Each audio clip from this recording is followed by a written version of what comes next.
President, you talked about the need to create jobs.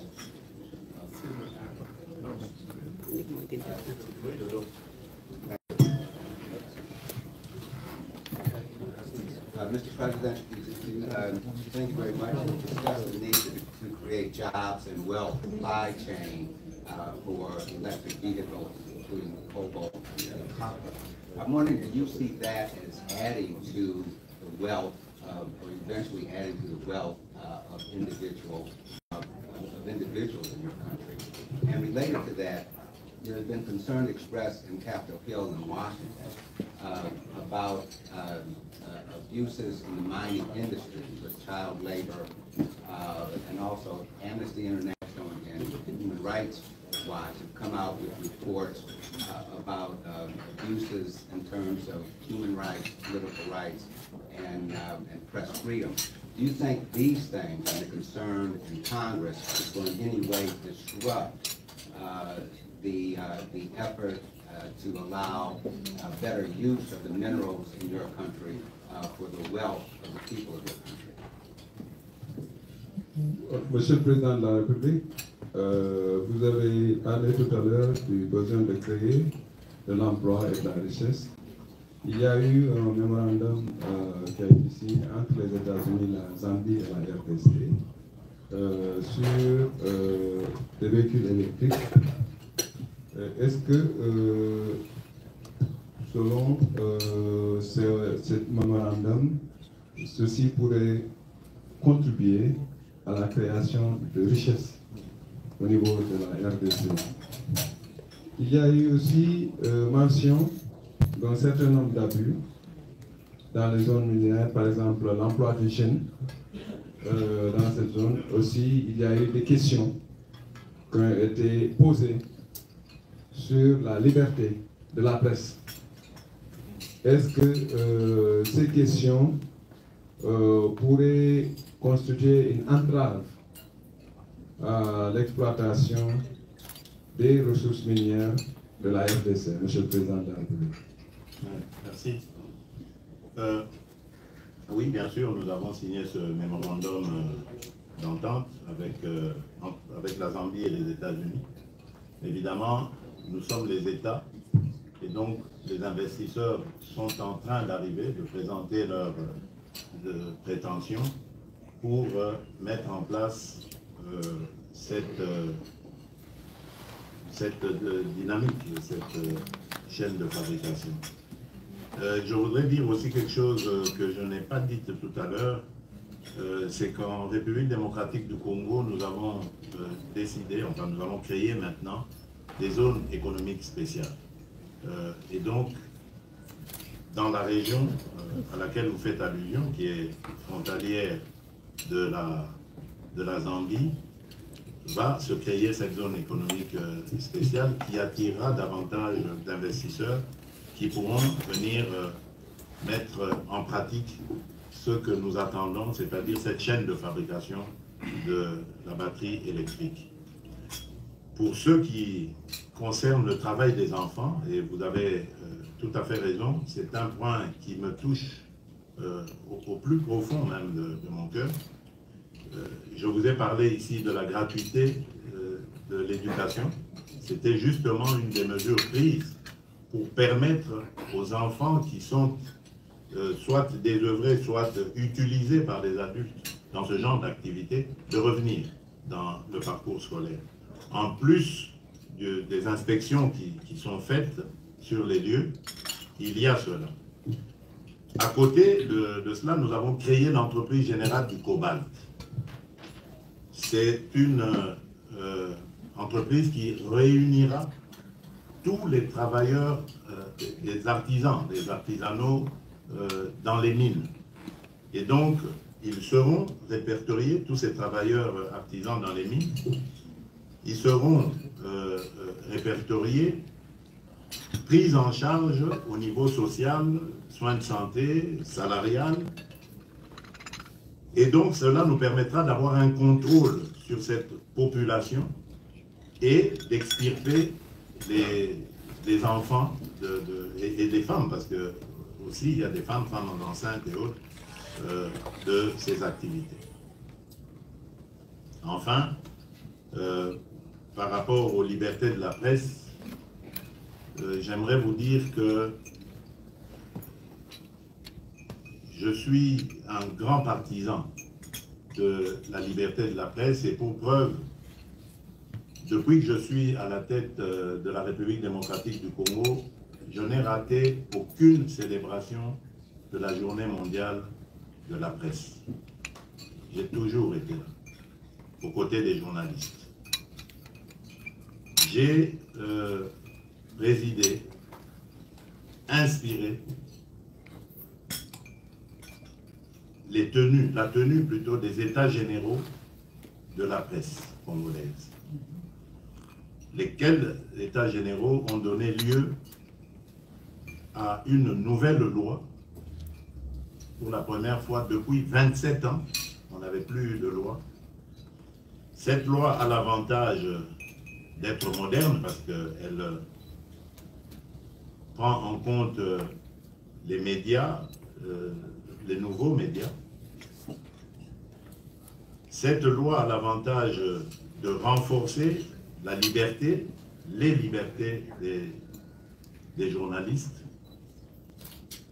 Et cette loi, ainsi que la politique que nous avons vis-à-vis de la liberté de la presse, a permis à la République démocratique du Congo de gagner en 4 ans 30 places au classement de Reporters sans frontières, qui est une association de crédibilité internationale.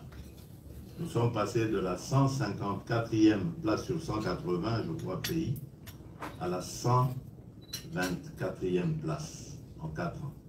Et n'eût été les violations dont sont victimes les journalistes à l'est du pays à cause de la guerre, je crois que nous aurions fait un bond encore plus impressionnant et nous serions peut-être dans les 100 pays du classement de RSF. Donc, je crois qu'il y a quand même des choses à reconnaître, même s'il y a encore beaucoup à faire, de part et d'autre d'ailleurs, du côté de l'État comme du côté de la corporation des journalistes. Mais soyez-en sûrs, j'ai toujours prôné le fait que les journalistes, la presse, soit le 4e pouvoir, et j'y tiens. Nous avons besoin de la presse, une presse objective bien sûr, pour nous aider à gérer au mieux les intérêts de notre pays. Voilà. Docteur Djibril, pour la traduction, s'il vous plaît. Of course, we have signed the Memorandum of Understanding with Zambia, the United States, but those were the countries that signed the MOU. Now, investors are arriving in order to put in place a system that will lead to the implementation of the MOU itself. I'd like to come back to something that I had not mentioned before, which is that in DRC, we have created special economic zones so that when you talk about Zambia, at the border with Zambia, we have created special economic zones that will enable the population to benefit a lot more from the implementation of the MOU. When you talk about child labor, this is a matter that touches me in the deepest sense of myself, because this is why I pushed very hard to make sure that universal basic education is implemented in my country. And by giving access to education, we wanted to make sure that all children who are in very difficult circumstances are extracted from those difficult circumstances in order for them to come to education. So this is something which is very, very important for me. I feel very, very strongly about it. We have put a system, when it comes to mining, we have put a system of grouping all those who are working in mines together in order to provide them with certain social conditions. And by providing those social conditions, we also have an idea of who's working in the mining areas. And by so doing, we know whether there are children working in there, and also even women, because there are pregnant women also who may be working there. So that gives us a clearer idea about how to confront this situation. When it comes to press freedom, I've always been a great supporter of press freedom through a number of measures. One, I've always been on the side of the media whenever there have been a World Day for the media. I have always made sure that I'm with the media in that connection. But also we had a general review of the media in my own country, which led to the adoption of a law that was much more progressive, a law that was much more progressive than the past 27 years. That law enabled us to bring into the focus new media, which was not there, enabled us to reinforce the freedom of the press and other aspects. That's why when the organization called Reporters Sans Frontières did its review, in 4 years, DRC gained 30 seats. It went from 154 out of 180 to 124 right now. So, of course, there have been violations of media in the eastern part of the country. Had it not been for that violation, maybe we would have been in a better place. So that I've always made sure that wherever I am, that a special place is given to relationship with the media, because through reporting, balanced reporting from the media, this will enable us to govern our country in a balanced manner. Voilà, merci. On va prendre des questions par série parce que le protocole nous informe que le président de la République est attendu à 16h30 aux Nations Unies. Avec le trafic new-yorkais, on va essayer de compresser les questions. La prochaine question est de Madame Christine Salomé d'Al Jazeera. Christine Salomé, Al Jazeera. Elle est partie. Elle n'est pas là.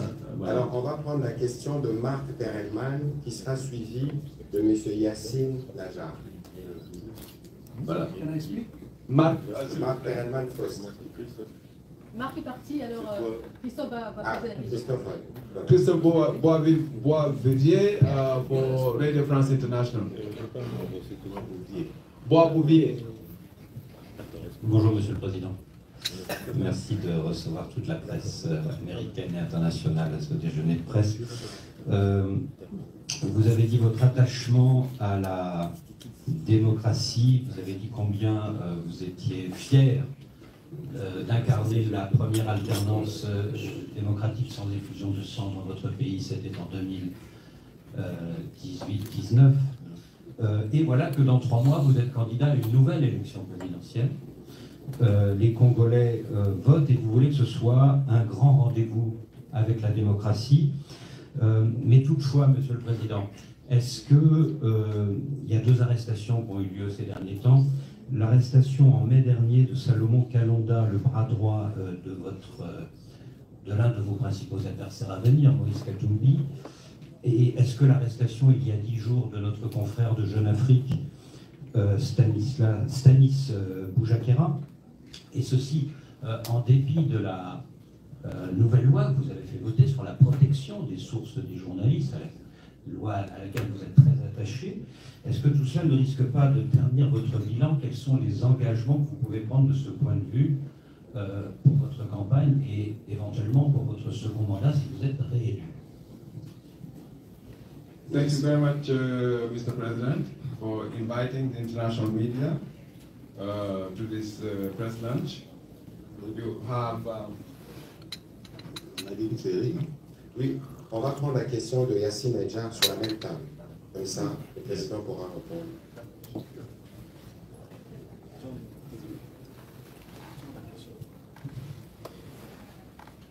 Thank you so much, Mr. President. Thank you for inviting me to come to this boardroom, to press conference.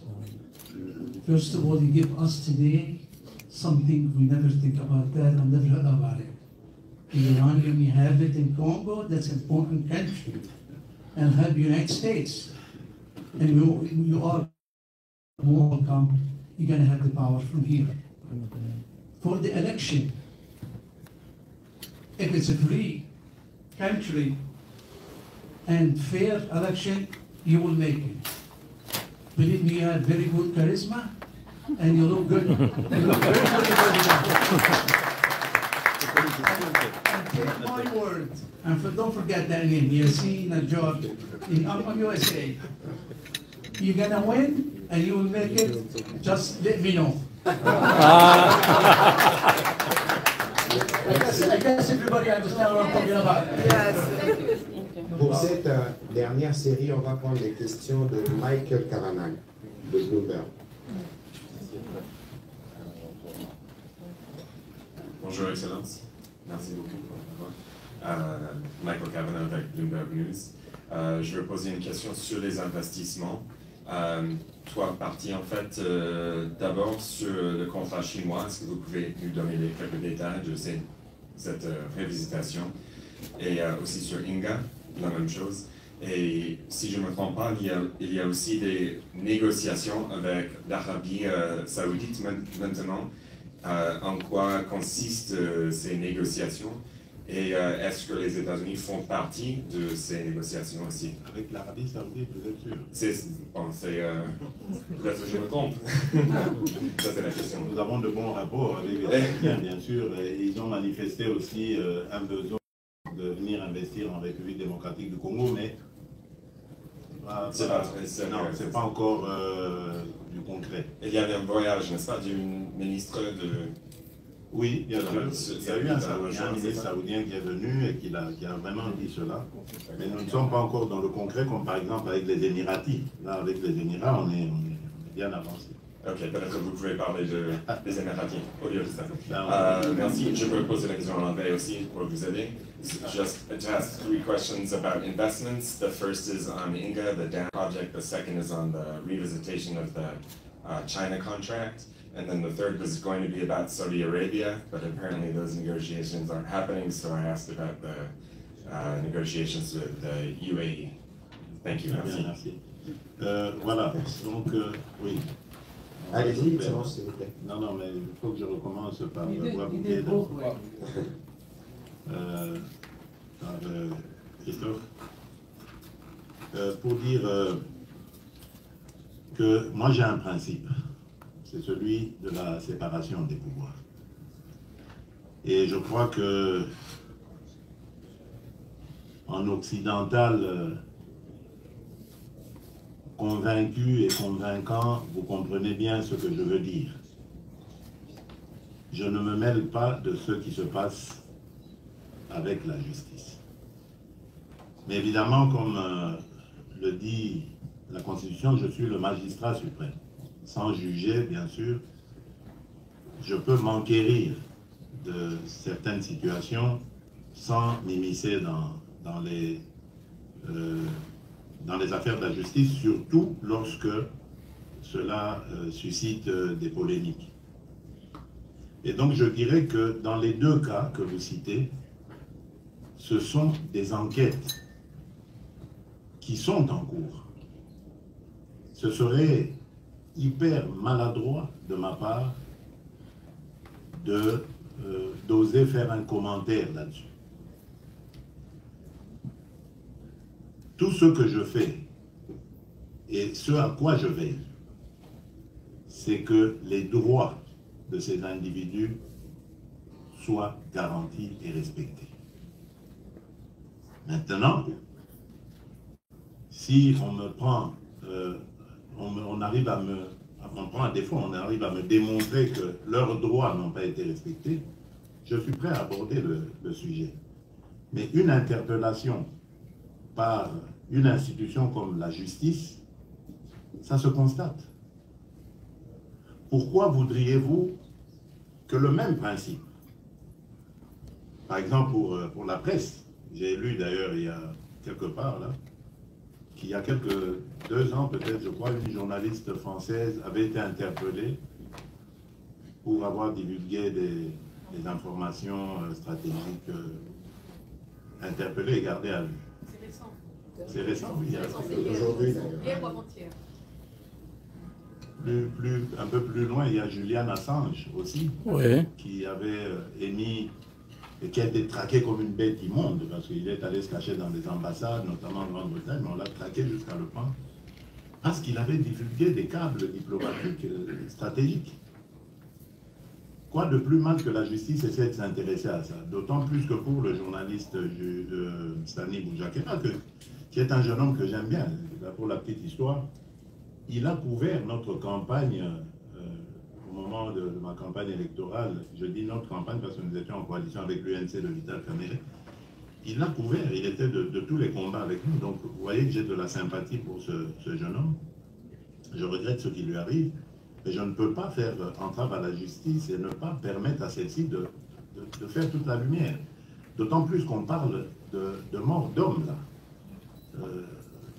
Rappelez-vous, Chérubin Okende, ancien ministre, qui a été mon collaborateur pendant longtemps, très apprécié d'ailleurs par moi,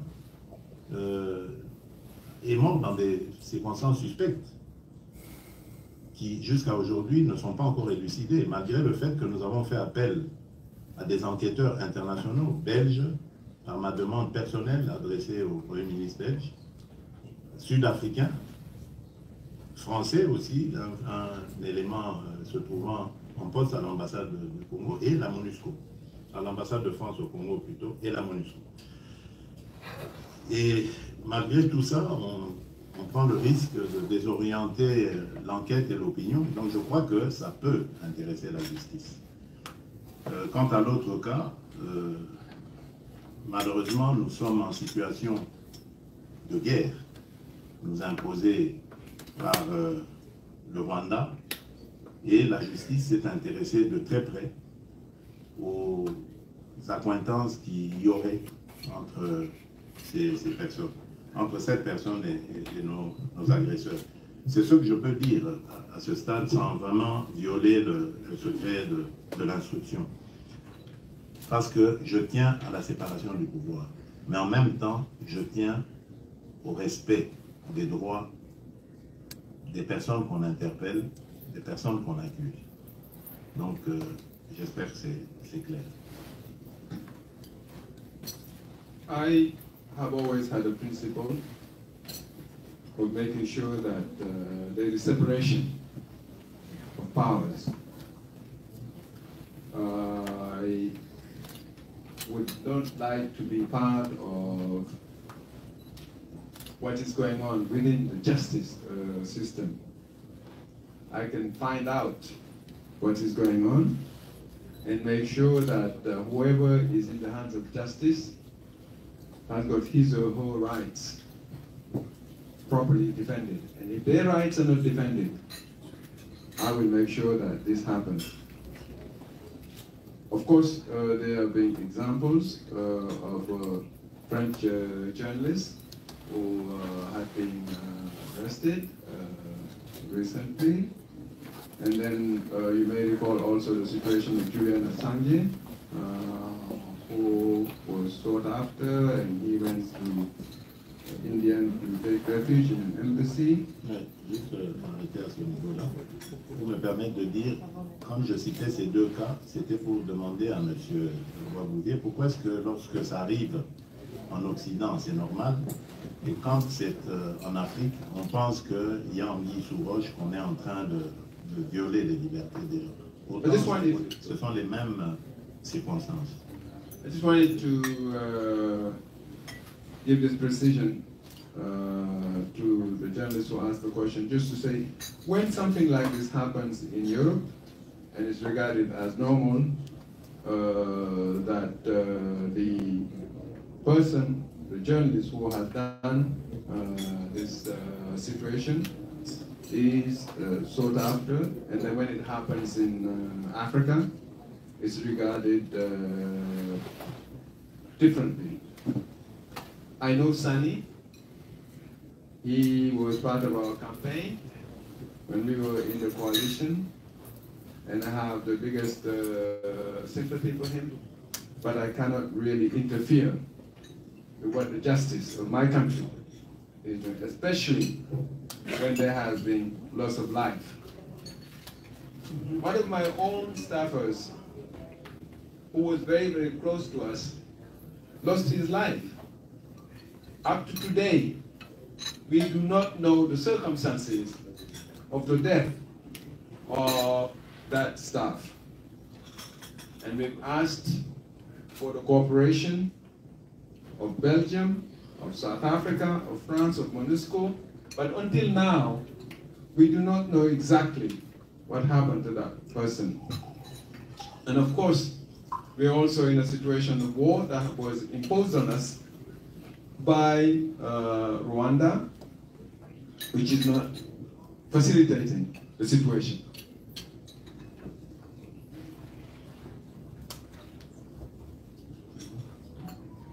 Alors, la deuxième question.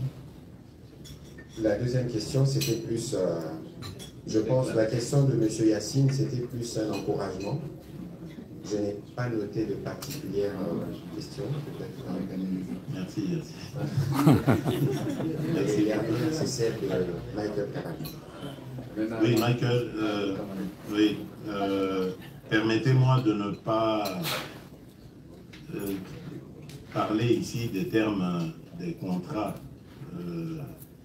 entre la République démocratique du Congo et ses entreprises chinoises, parce que d'abord, je n'ai pas fait partie des négociations, mais j'avais tracé, simplement comme je l'ai dit ici, une ligne qui montre les principes que je défends.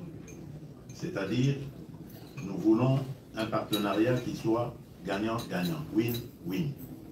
Jusqu'ici, nous avons constaté, et je ne suis pas le seul à le dire, je vais parler de l'inspection générale des finances, qui est tenue et dirigée par un homme vraiment brillant, Jules Alinguete, pour ne pas le citer, qui a fait le constat que depuis que nous avons contracté cette entente avec les Chinois,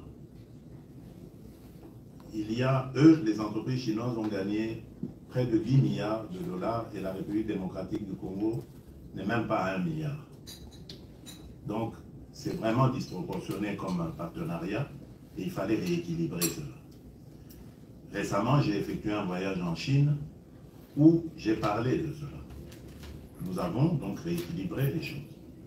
Et nous avons été heureux de constater que nos partenaires chinois étaient disposés aussi et ont compris que la République démocratique du Congo avait raison de regarder les choses dans cette manière.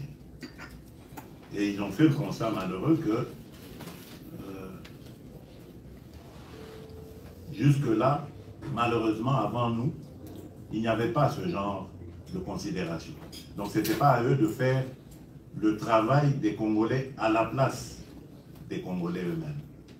Voilà pourquoi ils ont été enthousiasmés par l'idée, la proposition de la République démocratique du Congo de revoir ce partenariat dans le but de faire aussi gagner la République démocratique du Congo. Et nous sommes repartis de plus belle dans une nouvelle aventure, cette fois-là sûre d'être satisfait et de ne pas laisser un des partenaires frustrés sur le côté. Alors, à propos d'Inga, comme vous le savez, Inga, c'est notre fierté, c'est le rêve africain. Si nous réussissons à le développer dans toutes ses phases, 8 phases il faut, je crois que Inga peut devenir la lumière de l'Afrique. Malheureusement, nous sommes encore en difficulté de mobiliser les investissements. Nous avons eu un partenaire qui nous a fait rêver pendant un certain temps. Il s'agit de la société Fortescue de Andrew Forrest, un Australien, que je vais sûrement encore revoir peut-être ici à New York, m'a-t-on dit. Mais bon, les négociations sont un petit peu à l'arrêt, on va dire, parce que pour plusieurs raisons qui ne sont pas convenables à dire ici. Mais nous continuons d'espérer, d'autant plus que, par exemple, la Banque mondiale a de nouveau manifesté son intérêt, ce qui nous réjouit. Lors de mon passage en Chine, j'avais aussi réussi à susciter l'intérêt des Chinois.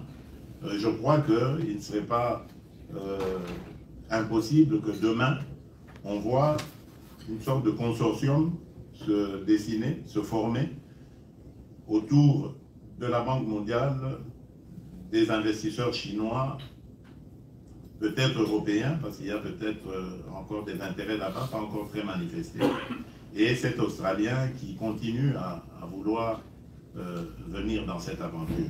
Mais lui, c'est surtout pour le post-Inga, c'est-à-dire la production d'hydrogène vert. Vous savez que l'hydrogène est très prisé et sûrement le combustible de demain. Donc voilà, nous sommes pour le moment dans ces zones-là, rien de concret, mais des intérêts manifestes, intérêts africains aussi, comme nos amis sud-africains, qui sont, comme vous le savez, en difficulté en ce moment par rapport à l'énergie, et qui seraient intéressés aussi de venir dans cette aventure.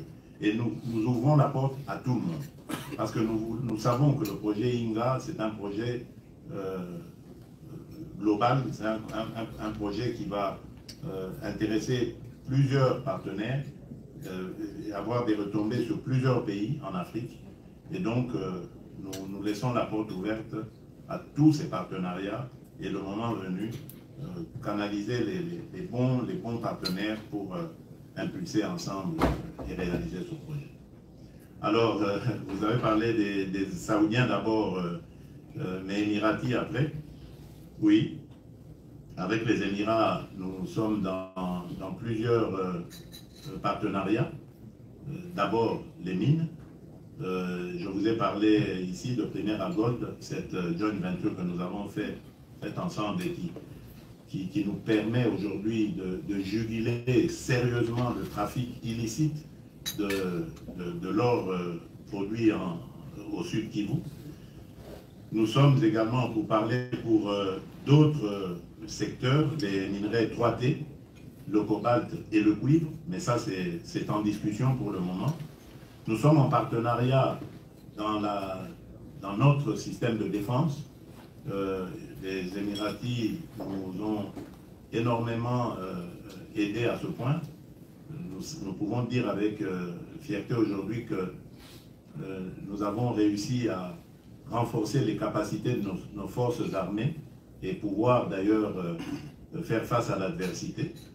Si la guerre n'a pas avancé jusqu'à Goma, cette agression rwandaise, c'est parce qu'il y a eu une réplique ferme de nos forces armées au mois de mars et qui a un petit peu fait réfléchir nos agresseurs.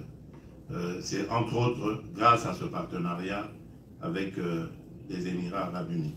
Il y aura aussi des domaines tels que l'agriculture, le numérique et l'éducation. L'éducation, nous y sommes déjà avec le programme Aleph des Émiratis qui consiste à enseigner à nos enfants par des tablettes plutôt que de les faire transporter les cartables habituels. Ben, ils viennent rien qu'avec des tablettes et l'enseignant peut produire ses leçons à travers ce moyen-là. Les parents peuvent également avoir accès à cet appareil pour réussir à suivre leur enfant. Donc voilà le modèle sur lequel nous sommes en train de réfléchir. Il y a du côté congolais déjà une commission qui s'est penchée dessus, qui a été aux Émirats pour voir. Les Émiratis sont venus en République démocratique du Congo. Et si tout va bien, nous pourrions lancer une expérience pilote au mois de novembre en prenant 52 écoles. Nous avons 26 provinces en République démocratique du Congo. Nous choisirons 2 grandes écoles par province où nous allons expérimenter cet enseignement en espérant que dans les années qui viennent, on pourra le généraliser. Voilà ce que je peux dire en substance quant à ce qui concerne les relations avec les Émiratis.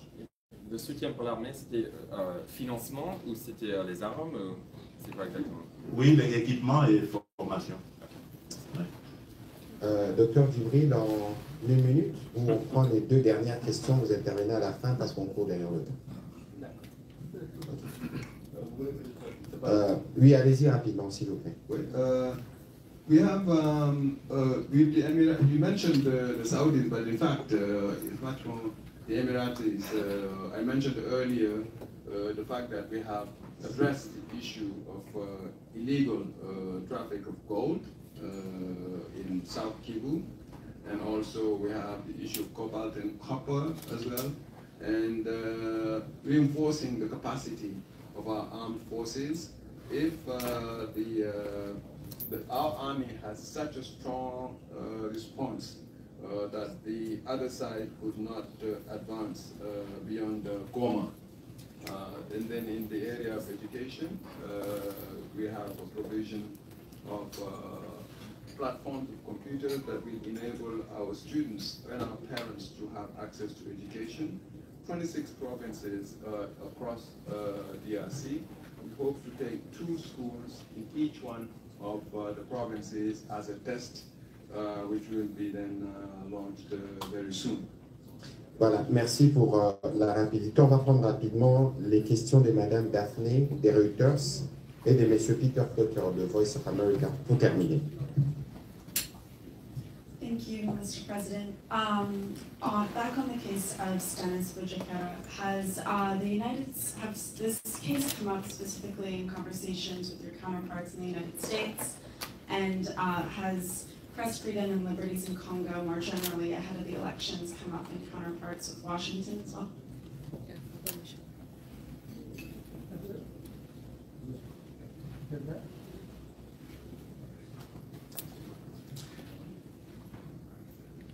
Thank you very much, Mr. President. Peter Clotilde from Voice of America. My question is, your government has expressed concern about atrocities your government says M23 has been causing in the eastern part of the country.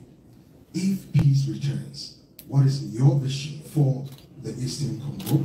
And then secondly, a lot of people have expressed skepticism about the upcoming elections. What assurances are you going to give your compatriots, the Congolese, about the elections and your international partners about the elections in December, so to speak? Thank you. Merci. Docteur Djibril. Est-ce que, Monsieur le Président, dans vos consultations avec Washington, la question de la liberté de la presse a été soulevée? C'est une question de Reuters. Et pour la Voix de l'Amérique, vous avez exprimé des préoccupations par rapport aux atrocités qui ont été commises, continuent à être commises à l'est du Congo avec le M23. Quelle est votre appréciation à ce niveau? Et il y a des questions qui sont posées sur un certain degré de scepticisme par rapport aux élections en décembre. Quelle est votre appréciation à ce niveau? Ouais. Merci. Bon, depuis que je suis là, je n'ai pas encore rencontré d'officiel américain. C'est normal. Nous sommes ici pour l'Assemblée générale des Nations Unies. mais je crois qu'en marge de celle-ci, il y aura sûrement des rencontres. Et donc je ne peux pas encore vous dire si cette question sera posée. Mais si elle est posée, je répondrai de la même manière que j'ai répondu à M. Ouabouvier. Je voudrais ici souligner que jamais je ne serai le fossoyeur, l'assassin de mes compatriotes. Je suis venu à la tête de ce pays pour promouvoir les droits et les libertés de mes concitoyens, les droits et les libertés des femmes. Je ne suis pas là pour venir faire souffrir ma population. Je suis moi-même issu d'un mouvement politique qui a énormément souffert de dictature, de violence et de beaucoup de choses, comme des arrestations arbitraires et tout cela. J'en connais les horreurs, je ne peux pas le souhaiter pour un compatriote. Je ne le ferai jamais. Donc, comme je l'ai dit, je veillerai à ce que le droit soit respecté, mais en même temps, lorsqu'on a affaire à la justice, il faut répondre à celle-ci. Alors, oui, je vous laisse parler. I come from a political movement where our movement has suffered a lot in terms of being subjected to dictatorship, to violence. So I feel very, very strongly that I will never be part of what will try to destroy the lives, to assassinate my country fellows. The respect of the rights and freedom is something very, very important, and I will make sure that this is respected, but at the same time, as I mentioned before, it will be impossible for me to interfere with the workings of the justice system itself. Alors, à propos du M23, j'aimerais vous dire que c'est un groupe de criminels qui est embarqué dans une aventure qui elle-même est criminelle, emmenée par M. Paul Kagame, président de la République du Rwanda. Et c'est parce que ce sont des criminels que nous n'allons jamais négocier ou entrer dans un dialogue quelconque avec eux. Je l'ai dit suffisamment, répété à plusieurs fois, et je vous le confirme à nouveau. Ils ont commis beaucoup d'atrocités, et ils continuent d'en commettre d'ailleurs. J'espère que la justice internationale, un jour, qui est saisie d'ailleurs, un jour pourra mettre la main sur ces criminels. Je me réjouis d'ailleurs et vous remercie d'avoir posé cette question parce que ça me permet de pouvoir ici, encore une fois, féliciter les États-Unis d'Amérique qui viennent de prendre une sanction de taille, d'importance, contre le Rwanda en mettant fin à la coopération militaire avec ce pays. Parce que le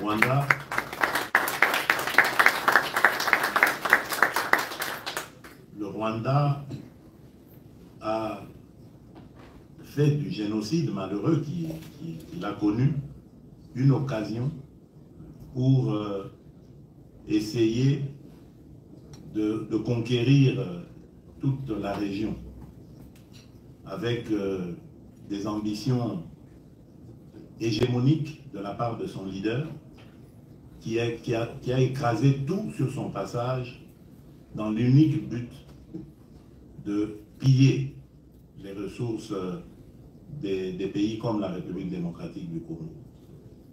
Aujourd'hui, nous disons, ça suffit. Plus de 10 millions de morts, des millions, voire des milliards de dollars de pillés en ressources naturelles, minières comme agricoles, ça suffit. Voilà pourquoi nous avons renforcé nos capacités et nous sommes, je peux le dire aujourd'hui, en mesure de pouvoir faire face à n'importe quelle adversité venant de ce pays-là. Donc, nous n'allons pas baisser les bras, nous allons continuer à défendre notre pays et je n'exclus aucun scénario pour défendre ce pays et avoir la paix véritable en République démocratique du Congo. Alors, il y avait un autre volet à votre question, c'est... les élections. Oui. Oui. Bon, le scepticisme, je ne sais pas de qui il vient, parce que tous nos partenaires, États-Unis, Europe, tous ont dit leur foi et leur engagement dans ce processus électoral.